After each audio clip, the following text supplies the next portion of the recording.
என் இனிய தமிழ் மக்களுக்கு அன்பான வணக்கங்கள்.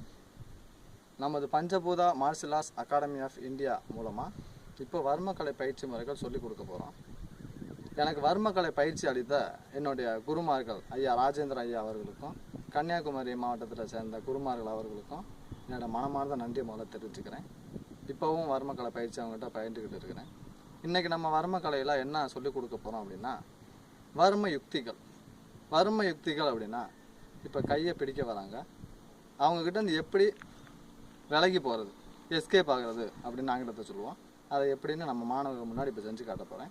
இதை நல்லா தெளிவாக பார்த்துக்கோங்க. வாங்கப்பா. இப்போ நம்ம ரோட்டில் போகிறப்ப எதிர்பாராத விதமாக ஒரு ஆள் கையை பிடிக்கிறாங்க.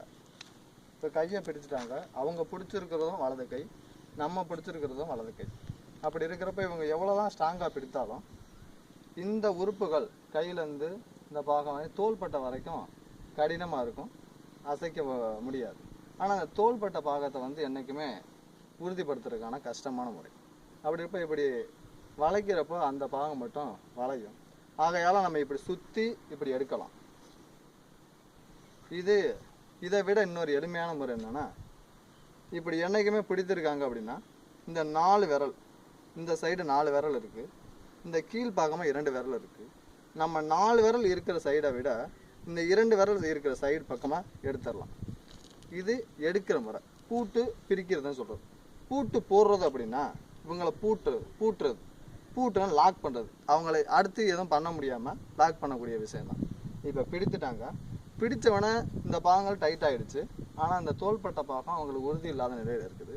பிடிக்கிறப்ப ஒன்றும் இல்லை, நம்ம ஒரே சுற்றி அவங்கள பிடித்தா போதும். பிடித்துட்டு இந்த கையை வச்சு மடக்குனா அவங்க எதுவும் பண்ண முடியாது. ஆனால் அவங்க அடுத்த கட்ட நடவடிக்கையாக அவங்க காலை எடுத்து கிக்கு எதோ அடிக்க வருவாங்க, உதச்சி தள்ளி விட்டுருவோம். முடிஞ்சு போச்சு. இதுதான் இன்னைக்கோட பயிற்சி முறைகள். மிக்க நன்றி. ஓகே. இப்போ எதிரி வலது கையால் நம்ம இடது கையை பிடிக்கிறாங்க. அதே மாதிரி இந்த சைடு நம்ம இப்படி திருப்பணும் அப்படின்னா நம்ம திருப்புறதுக்கு கொஞ்சம் கஷ்டமான முறைகளாக இருக்கும். உடல் திறனை பொறுத்து தான் நம்மளோட அடிமுறைகளை மாறும். நம்ம அதுக்காண்டி என்ன பண்ண போகிறோன்னா, இந்த 4 விரல் இருக்கிற பக்கமாக திருப்பாமல் 2 விரல் இருக்கிற பக்கமாக மட்டும் எடுத்து நம்ம திருப்பிறப்போம். இது வெளியே எடுத்தாச்சு. இப்போ இவங்களை லாக் பண்ணணும், பூட்டு போடணும் அப்படின்னா, இப்போ அவங்க பிடித்தாங்க, ஒன்றும் இல்லை, அப்படியே சுற்றி கையை திருப்பி வெளியே தள்ளிடுறோம்.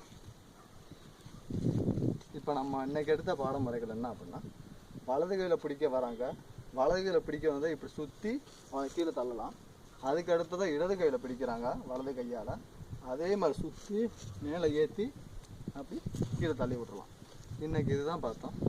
அடுத்த பாடத்தில் வேறு ஒரு